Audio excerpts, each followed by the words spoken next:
How you doing? Good. So three of us together here. How are you? Loads of things to talk to you about. You're doing a different kind of reading book at the moment, right? Right. I'm singing Frosty the Snowman here at the parade, which is a song from a new illustrated children's book that just came out for the holidays. Frosty the Snowman, illustrated by Wade Zaharis. I sing the song, and they put the CD in the back of the book, so you get the illustrated book and the song. And how did you end up coming up with this?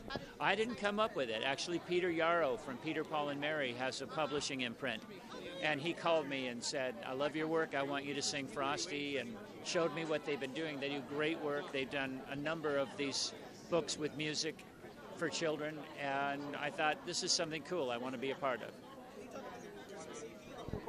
Right. I have a new band called Blue Sky Riders. We've been together a little over 3 years. With Gary Burr out of Nashville. He's a Nashville Songwriter Hall of Famer with 14 #1 songs to his credit. Georgia Middleman also written a couple #1 songs, and they're great singers. So we're a power trio, and we have our own album we released in March called Finally Home, and then the Christmas EP that just came out with 4 songs on it is called Finally Home for Christmas. And why it's special for you for the holidays? I think that I've recorded a number of Christmas songs over the years, but I especially enjoy singing with Gary and Georgia, that we can do 3-part harmony and textured harmonies that I haven't gotten to do ever in my career. So this is a whole nother chapter for me. Do you have any plans to tour, Kenny, coming up? Oh, yeah, I just finished the whole summer on into the autumn, and then I'm going to go home for the holidays, and then we'll go back out. Blue Sky Riders just 2 weeks in January, and then I start picking up on my own stuff. Kenny, I must ask you, there was talk maybe 2 years ago about the Top Gun sequel, and obviously with the passing of the director. Has there been mention of you doing the music? Because there's been talk about that now being revived again. Well, you know, my guess is they don't know what they're doing. They're probably regrouping desperately to try and figure out how they can do it. Now's the time, I can tell, because of the audience is reacting to Danger Zone and like as if it's a new song. So I can tell that there's a buzz out there, that people are ready for it.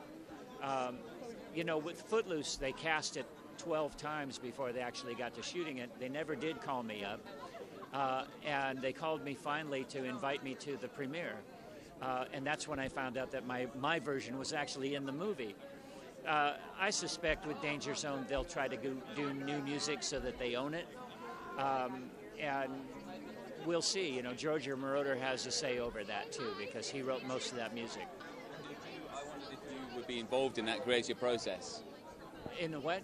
In the creative process of that at all. No, well, that's my point. I don't know. I don't know if they'll even call me. You know, I would love to be a part of it, but, you know, they have their own vision of where they want to go with it. I know it's a strange question. So over those years, has Tom Cruise ever said thanks for that music? No, I missed his call. I'm sure he tried. I'm going to go home. The first thing I'm going to do, my 16-year-old daughter and I have been putting up a Christmas village of those little ceramic, you know, Dickens houses. We do that every year. We usually add one each year, so it stretches across the entire dining room, living room area. And it's really the way that we emotionally bring in the holidays. You want to do some solo stuff. That's the next musical project for you? I've been solo for a while. But, you know, yeah, well, we're working on another Blue Sky Rider project. I'm also working on another children's project. I had a pretty successful lullaby CD 20 years ago called Return to Pooh Corner, and I'm working on another one right now.